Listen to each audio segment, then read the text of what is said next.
पाहती दरिद्री वरून म्हणती काय माई गुड्डी ताल धरती. तुझी गुड्डी जाऊ एखादा गड्ड्या घेऊन पळून जाईन तो कळन तुला. फटकावली पाहिजे धरून. हे 12वीला पहिल्या आलेल्या मुलीला 99.6 मार्क आहेत. क्वालिटी आहे का काय? आणि आपली गुड्डी 6 तास अभ्यास करते रोज. 42% मार्क पडले गुड्डीला. मग गुड्डी वाचिती काय? अय गुड्डीची आई.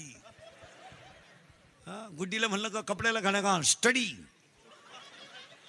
भांडे घासूला स्टडी. अरे गुड्डीला सेपरेट खोली. आईनं म्हणायचं मोठ्यानं बोलू नका बरं, गुड्डी स्टडी करती. एक दिवस खोलीत राहिली, गुड्डी गेली.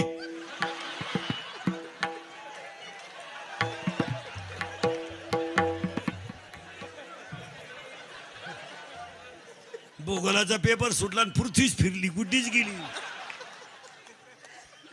महाराज हसण्यावारी गोष्टी नेऊ नका. आठवड्यातून एकदा पोलीस गाडी कॉलेजवर आणावं लागते. कॉलेजचं वातावरण तुम्हाला वाटतं का योग्य राहिलंय? याला कारण ऐका, सगळेजण पुढारी बिडारी ऐका.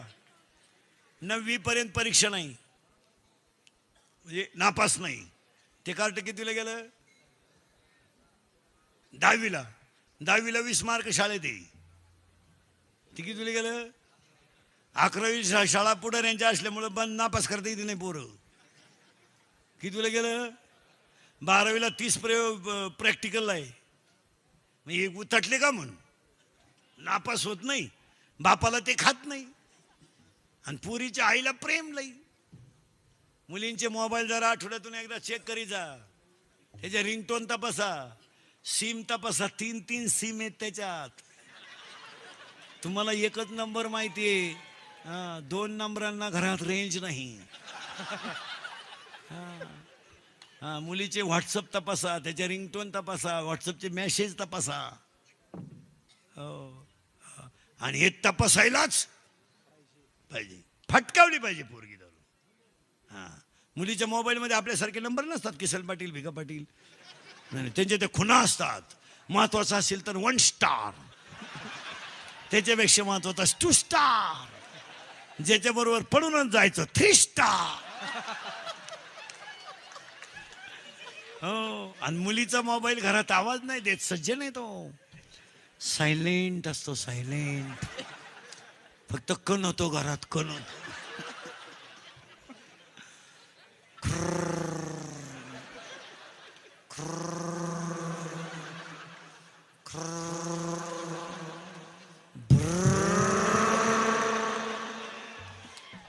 तिचा बाप म्हणला ती. मग तिच्याही म्हणती मला अंदाज आलताच बर का. जाऊ द्या आता बसलेले माणसं, मी तुमच्या मुलासारखा आहे. हा तुम्हाला विनोद वाटतो? हा टाइमपास आहे? याला कुठंतरी बदल व्हायलाच. मुलगी मला आहे, मुलगी तुम्हाला आहे, मुलगा मला आहे, मुलगा तुम्हाला. मी तुमच्यातलाच आहे ना. मी फक्त उभा आणि तुम्ही बसेल. आज तुम एक वाक्य सांगा. हे इंद्रिकडचं कीर्तन कधी महाराज म्हणून ऐकू नका. महाराज उलथो द्या, मरू दे तिकडे. मी तुमचा मुलगा म्हणून सांगतो. हे आज सत्य आहे, उद्या सत्य आहे. आज आपल्या माणसाला पण थोडंफार जर बोललं नाही, संपलं जग. जमिनीचे बाजार वाढले, बहिणीने भावावर दावा लावला. कोण राहिलं तुमचं? कोण राहिलं? कोण बोला. हे मित्र वाटतं तुमच्या मागायचे हिंडत आहेत ना. हे फक्त तुम्ही पाजिता म्हणून हिंडत त्या. पाजू नका, हे मौतीला सुद्धा येणार नाही. लोक आहेत उमेदवार फॉर्म भरायला अख्खं गाव, प्रचाराला अख्खं गाव. उमेदवार पडला, एकटा घरी आला, कार्यकर्तेच गायब झाली. जगाला काही घेणं नाही महाराज. गावठी भाषे सांगू, भुईमुगाच्या शंका दान आहे तर त्याचा मुक्काम पोत्यात आहे. तुमचा खिस्सा गरम आहे तवर हे जग आहे. आणि हे मित्र जे आहेत ना, हे फक्त तुमच्या इस्टेटीला गिरायक लागेपर्यंत आहे. एकदा तुमची आखी इकली ना, ही नालायका मौतीला सुद्धा येणार नाही. जगाला काय घेणं नाही महाराज. सगळं अयोध्या रडत होती. मग कोणी म्हणलं का रामाला वनवासाला जाताना आम्ही जातो? म्हणलं उलटे पुसून द्यायला आले गावाच्या बाहेर. वा आदर्श पोरगा आहे, जाय भाऊ. महाराज फक्त महाराज राम वनवासाला गेल्याचं दुःख फक्त 2च माणसांना झालं. एक कौशल्याला आणि एक दशरथाला. काय अयोध्येला दुःख झालं? तात्पुरती अयोध्या तेवढी म्हणली बाबा, सगळे रडले. मग बरं नाही गेले 5 जण संघ. ही भामटेगिरी आहे. एखाद्याची बायको तो एखाद्या बाईचा नवरा तरुणपणात मरू द्या बरं. केवढं ना बोंबलं ती बाई. देवान तुझी रांडरणकीन झाली वेल्यान मला का न्यालन त्यांना काला न्यालन मला काला ठुलन मग आता माझ्या जगण्यात काय मजा राहिली मी जगून तरी काय करू नवरा मेला का नवरा जळत असताना ती आगी वडी आणि 2-4 बाया तिला मागं वडी द्या थोडी जाळा जवळ नाही आणि ढिल्ली करा बरं अशी ढिल्ली करायची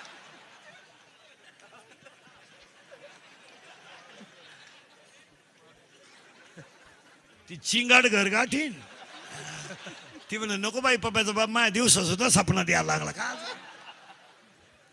बामट्याची दुनिया येईल का गाल हे हे एखाद्याची बायको तरुणपणात मरू द्या म्हणजे मरू नाही पण मरू द्या आणि बायको हे बायकोला जपा आता हे लग्न बायको मिळणार नाही आता हे लग्न न झालेले जे आहेत ना तुम्ही आता नवर देऊ ना म्हणा तुम्ही तो नाच जवळजवळ सोडूनच द्या आता तुम्ही आता असंच मोबाईलच्या स्क्रीनला कोणता तरी फोटो ठेवा बायको नाही मिळणार तुम्ही आता असेच बजाव सुनू तुझा माझ्यावर भरोसा नाही का सुनूचा आहे पण तुझ्या बापाचा नाही ना तुझ्यावर बायको नाही मिळणार ए का नाही मिळणार उत्तर सांगतो ना तहसीलदार कोण आहे मुलगी प्रांत मुलगी कलेक्टर मुलगी आमदार मुलगी खासदार मुलगी राष्ट्रपती मुलगी सगळ्या कंपन्यांचे मॅनेजर मुली आता टोल नाक्यावर सुद्धा हिशोबाला कोण आहे मुली मग आता मुलगी तहसीलदार आहे म्हणल्यावर तिला 1.5 लाख पेमेंट आहे 7व्या आयोगानं तिला 90% मार्क आहे मग तिला 95% नवर देऊ नको तुम्हाच्यापैकी कोणाला 95 येतं बॉटवर कर एका मिनिटात बायको देतो मी तुला एका मिनिटात मला उतरून सुद्धा देऊ नको लगेच बायको घे मग आता तुम्ही 48ची अगरबत्ती कुठं लावतो तुम्ही असेच आता बायका नाही मिळणार तुम्हाला आता लग्न न झालेल्या पोरांना एकच पर्याय आहे मामाची मामीची पूजा आता मामाच आपला पांडुरंग आणि मामीच आपली रुक्मिणी बायको नाही मिळणार तुम्हाला हे तुझ्या मामाला मुलगी आहे का तो लहान लहान हात बांधेल मामाला मुलगी आहे का आहे किती आहे 1 3 2 आहे का आणि तुम्ही भाऊकीचं नाही 3 आहे का 1 मेला तुझ्या मागचा तुझ्या मामाला मुलगी आहे का नाही का मामाचंच लगीन झालं नाही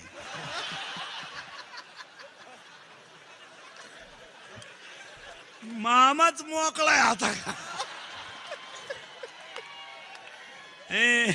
माझं कीर्तन ऐकून गेल्यावर सुधरत नाही 2-4 दिवस माणसाला काय बधीर होतो तो बधीर एकटाच हसतो घरी गेलो होतो आणि त्याला 6 महिने 8 टक्कन बीपी येत नाही तुझ्या मामाला मुलगी आहे का रे तुला ना मामाला मुलगी आहे का किती आहे 1 टन तुला भाऊ आहे का किती आहेत एकच भाऊ आहे तू एकटाच आहे का कल्याण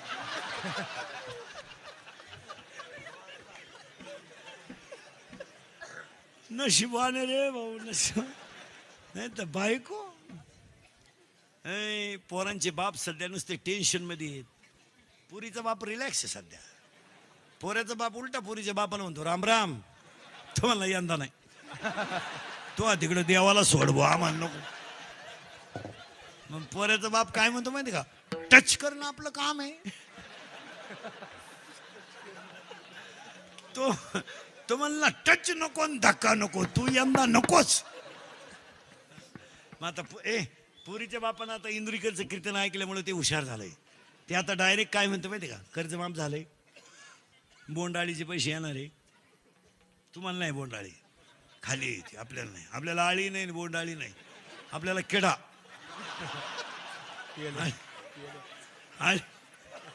आळी नाही बोंडाळी नाही हा पैसे येणार आहे रिलॅक्स मग तो म्हणला पुढच्या वर्षी करू नवरदेवाचा बाप काय म्हणतो माहिती का आता थांबतो मग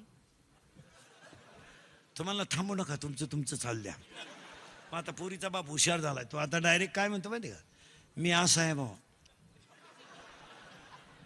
मोकळा पोऱ्याचा बाप म्हणला अख्खा आपलं या 2-3 वर्षात जेवढे लग्न झालेत ना टोटल लग्नाचा खर्च आता पोऱ्याचा बाप करतोय आला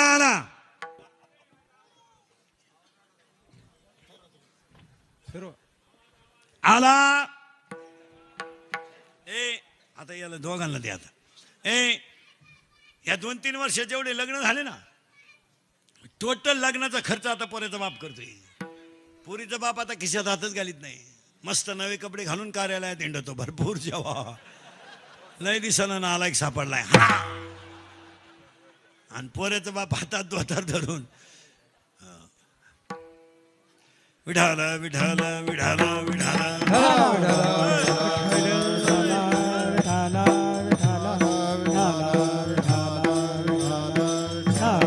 घाला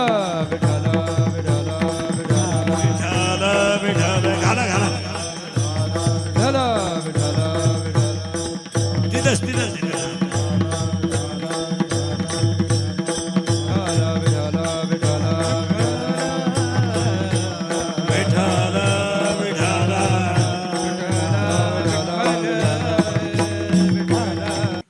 बाप म्हणलं पुरीला मोबाईल नको आलीच मधी असावा प्रसंगाला प्रसंगाला असावा आला प्रसंग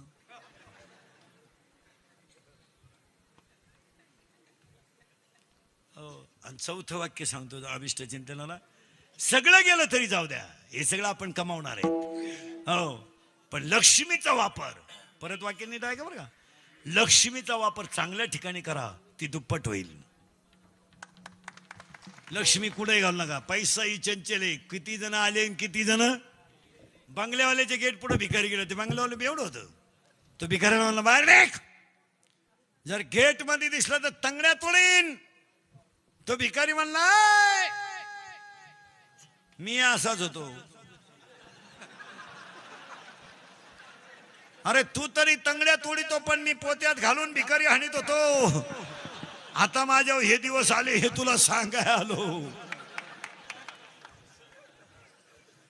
लक्ष्मी नम्रतेने वापरा आणि आज 80% लोकांना लक्ष्मी वापरता येत नाही तुमचं मत काय कशाला कमायचं एवढं चौथा मजला काढला तरी वर गज काढतो म्हणजे मरायचं आहे तुला तू टिकला पाहिजे ना वास्तू शांती बोध 27 खोल्यांचा बंगला 13 बेडरूम 9 बाथरूम आणि एकच पोरग उर फाट्या बावलीचं ते नवरी बाळण्याला ते मिवणीला खुणवायचं ती म्हणली मला दिवस गेले तेव्हा हे सरळ झालं